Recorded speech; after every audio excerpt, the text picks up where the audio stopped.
সবাইকে স্বাগত আবার একটা নতুন ভিডিওতে। আজকের ভিডিওতে একদিকে যেরকম আইএসএল নিয়ে যে নতুন অনিশ্চয়তা তৈরি হয়েছে সেটা নিয়ে কথা বলবো, সেরকম কিন্তু খুবই ইম্পর্টেন্ট কিছু ট্রান্সফার নিউজ নিয়েও আলোচনা করব। তো চলুন আর দেরি না করে আজকের ভিডিওটা শুরু করা যাক। তো প্রথমেই আসবো আইএসএল নিয়ে অনিশ্চয়তার কথায়। আইএসএল নিয়ে একটা অনিশ্চয়তা তৈরি হয়েছে, পরের সিজনের আইএসএল হবে কিনা সেটা নিয়ে একটা অনিশ্চয়তা তৈরি হয়েছে। আইএসএল অর্থাৎ ইন্ডিয়ান সুপার লিগ শুরু হয়েছিল অক্টোবর 12, 2014-তে এবং এর পরে ভারতের টপ টায়ার ডোমেস্টিক লিগ হিসাবে রেকগনিশন তাদের দেয় ফিফা এবং এএফসি 2019 সালে।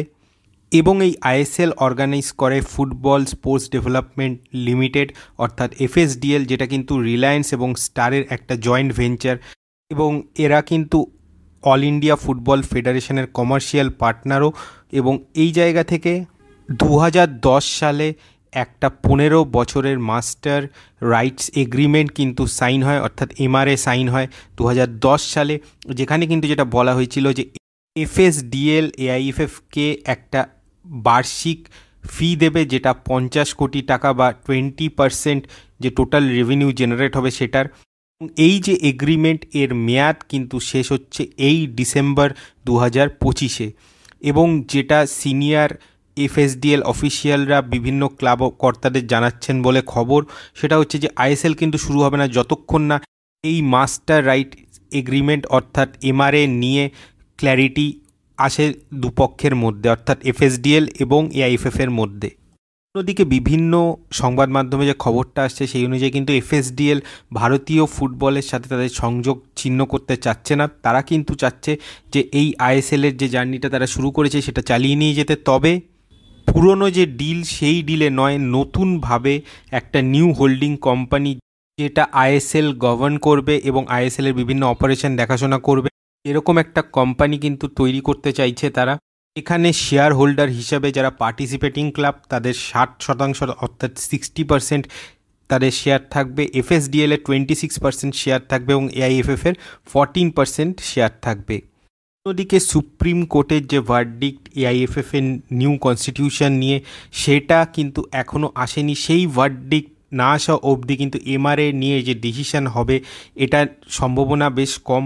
এবং এমআরএ এমনিতেও কিন্তু একদিনে ফাইনালাইজ হবে না, অনেক জটিলতা রয়েছে। তো পুরো বিষয়টা কিভাবে সর্ট আউট হবে এটা নিয়ে কিন্তু একটা অনিশ্চয়তা এই মুহূর্তে আইএসএল নিয়ে শুরু হয়েছে। এফএসডিএল কিন্তু রিচ আউট করেছিল এআইএফএফকে এবছরের শুরুতে, এবং তখন তারা টার্ম শিট কিন্তু এপ্রিল 30 তারিখের মধ্যে সই করানোর একটা চেষ্টা করেছিল। কিন্তু এপ্রিল মাসে এআইএফএফ 8 মেম্বারের একটা টাস্কফোর্স তৈরি করে এই এমআরএ নেগোসিয়েশনের জন্য, এবং পরে কিন্তু সেটা নিয়ে খুব একটা কিছু ফ্রুটফুল সলিউশন হয়নি। জুলাই মাসের পরে হয়তো এআইএফএফের এই ব্যাপারটা সুপ্রিম কোর্টে উঠবে এবং এআইএফএফের নিউ কনস্টিটিউশন কিভাবে তৈরি হবে সেই ব্যাপারে সুপ্রিম কোর্ট রায় দেবে।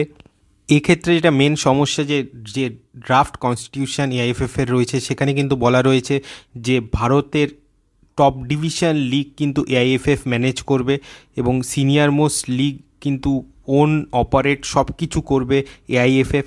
সেই জায়গায় কিন্তু অন্য কোনো অর্গানাইজেশন সেই জায়গাটা নিতে পারবে না। এবং এক্ষেত্রে একটা জিনিসই হতে পারে, যেহেতু ডিসেম্বর 2025 অবধি এই ব্যাপারটায় কোনো প্রবলেম হবে না, সেক্ষেত্রে কিন্তু 6 মাসের একটা এক্সটেনশান দেওয়া হতে পারে দুপক্ষের তরফে, এবং এই মরশুমের যে আইএসএলটা সেটা কোনোভাবে শেষ করে পরের মরশুম থেকে কিন্তু অন্য রকম কোনো চিন্তাভাবনা নিতে পারে এআইএফএফ। আগামী দিনে সুপ্রিম কোর্ট কি রায় দেয় তার উপর কিন্তু অনেকটা নির্ভর করবে আইএসএলের ভবিষ্যৎ। তো দেখা যাক আগামী দিনে আইএসএল থাকে নাকি অন্য কোনো লিগ এআইএফএফ তৈরি করে, সেটাই কিন্তু এখন দেখার। আর অন্যদিকে ট্রান্সফার নিউজে যদি আসি, প্রথমেই আসবো ইস্টবেঙ্গলের কথায়। তো পরিষ্কারভাবে একটা জিনিস ক্লিয়ার করে দেওয়া ভালো, যে অনেক জায়গাতেই যেটা বলা হচ্ছে মেহতাব সিং এবং অভিষেক টেকচাম সিং এদের দুজনের ট্রান্সফারের কথা। তো মেহতাব সিং কিন্তু মোহনবাগানে যেতে পারেন এরকম সম্ভাবনাই বেশি, আইদার তিনি মুম্বাই সিটি এফসিতে থাকবেন নাহলে মোহনবাগানে যাবেন, এই সম্ভাবনাটাই বেশি। এবং মোহনবাগান একটা বড় পরিমাণ ট্রান্সফার ফি দিয়ে তাকে কিন্তু সই করাতে পারে। আর অন্যদিকে টেকচাম অভিষেক সিংকে নিয়ে একটা কিন্তু টানাপোড়েন শুরু হয়েছে মোহনবাগান এবং এফসি গোয়ার মধ্যে। মানালো মার্কোয়েস কিন্তু চাইছেন অভিষেক টেকচাম সিংকে এফসি গোয়াতে সই করাতে। তিনি অভিষেক টেকচাম সিংকে নিতে চান, কারণ অভিষেক টেকচাম সিং মোহনবাগানে আসলে তার গেম টাইম পাওয়ার ক্ষেত্রে একটা প্রবলেম হতে পারে। এইটা নিয়ে কিন্তু মানালো মার্কোয়েজ একটা অ্যাডভান্টেজে কিন্তু সই করাতে চাইছেন অভিষেক টেকচাম সিংকে, কিন্তু অভিষেক টেকচাম সিংকে কিন্তু সহজে মোহনবাগানও ছেড়ে দিতে চায় না। তারা কিন্তু একটা বড় পরিমাণ ট্রান্সফার ফি দিয়ে যে করে হোক অভিষেক টেকচাম সিংকে সই করাতে পারে। এই জায়গা থেকে অভিষেক টেকচাম সিং এবং মেহতাব সিংয়ের যে ডিল সেটা কিন্তু ইস্টবেঙ্গলের হওয়ার চান্স যথেষ্ট কম এই মুহূর্তে। অন্যদিকে এফসি গোয়ার তারকা উইঙ্গার জয় গুপ্তা, তাকে কিন্তু ইস্টবেঙ্গল টার্গেট করছে এরকম খবর। জয় গুপ্তাকে ছেড়ে দিতে পারে মানালো মার্কোয়েজ যদি অভিষেক টেকচাম সিংকে এফসি গোয়া দলে তিনি যুক্ত করেন। সেক্ষেত্রে কিন্তু জয় গুপ্তা তাকে গেম টাইম দেওয়া অতটা সম্ভব হবে না এবং জয় গুপ্তা কিন্তু অল্টারনেট অপশান খুঁজছেন।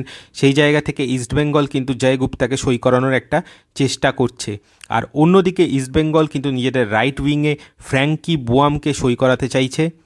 24 বছরের এই তরুণ উইঙ্গার গত সিজনে শিলং লাজংয়ের হয়ে আই লিগে খেলেছেন এবং 23টি ম্যাচ খেলে 6টি গোল এবং 2টো অ্যাসিস্ট করেছেন এই ফ্র্যাঙ্কি বোয়াম।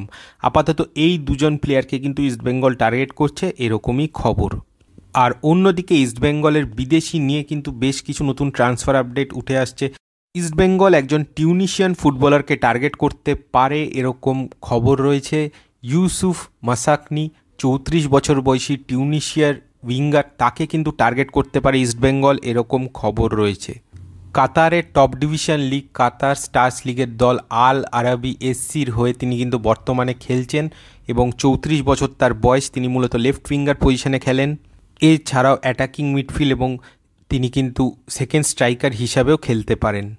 12 ম্যাচে 7 গোল এবং 2টো অ্যাসিস্ট করেছেন তিনি কাতার স্টার্স লিগে। আর পুরো মরশুমে 14 ম্যাচ খেলে 8টা গোল এবং 3টে অ্যাসিস্ট করেছেন। এছাড়াও টিউনিশিয়ার জাতীয় দলের হয়েও কিন্তু খেলার অভিজ্ঞতা রয়েছে এই মাসাকনির।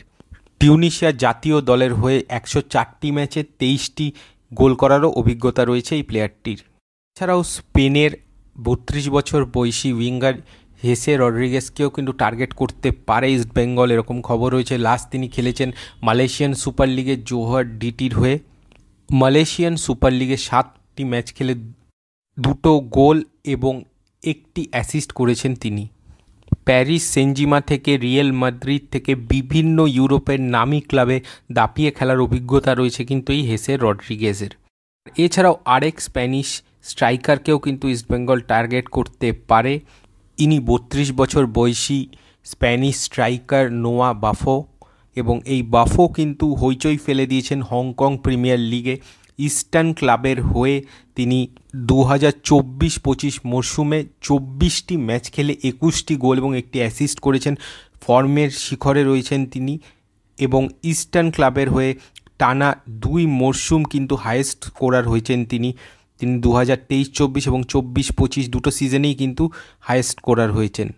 মূলত সেন্টার ফরওয়ার্ড হলেও সেকেন্ড স্ট্রাইকার হিসেবে খেলতে পারেন এবং হংকং প্রিমিয়ার লিগে তার যে ফর্ম দেখা গেছে সেই জায়গা থেকে ইস্টবেঙ্গলে তিনি যদি আসেন তাহলে ইস্টবেঙ্গলের আপ ফ্রন্ট কিন্তু খুবই শক্তিশালী হবে, এটা নিয়ে কোনো সন্দেহ নেই। এবং এই ফুটবলারদের কন্ট্রাক্ট কিন্তু শেষ হয়ে গেছে মে 31, 2025-এ। তো সেই জায়গা থেকে এই ফুটবলাররা কিন্তু নতুন ক্লাবে ফ্রিতে জয়েন করতে পারবেন। ইস্টবেঙ্গল এখন কাকে সই করায় নতুন বিদেশি হিসাবে সেটাই দেখার, তাদের হাতে একাধিক ফুটবলারের সিভি রয়েছে। এখন শেষ পর্যন্ত কে সই করেন সেদিকেই আমাদের নজর থাকবে। এই ভিডিওটা এ পর্যন্তই রাখছি। ভিডিওটা ভালো লাগলে অবশ্যই লাইক, শেয়ার এবং কমেন্ট করবেন এবং যারা আমাদের চ্যানেল নতুন এসেছেন বা আমাদের চ্যানেলটিকে এখনও সাবস্ক্রাইব করেনি প্লিজ আমাদের চ্যানেলটিকে সাবস্ক্রাইব করে দেবেন। তো চলুন এখনকার মতো টাটা।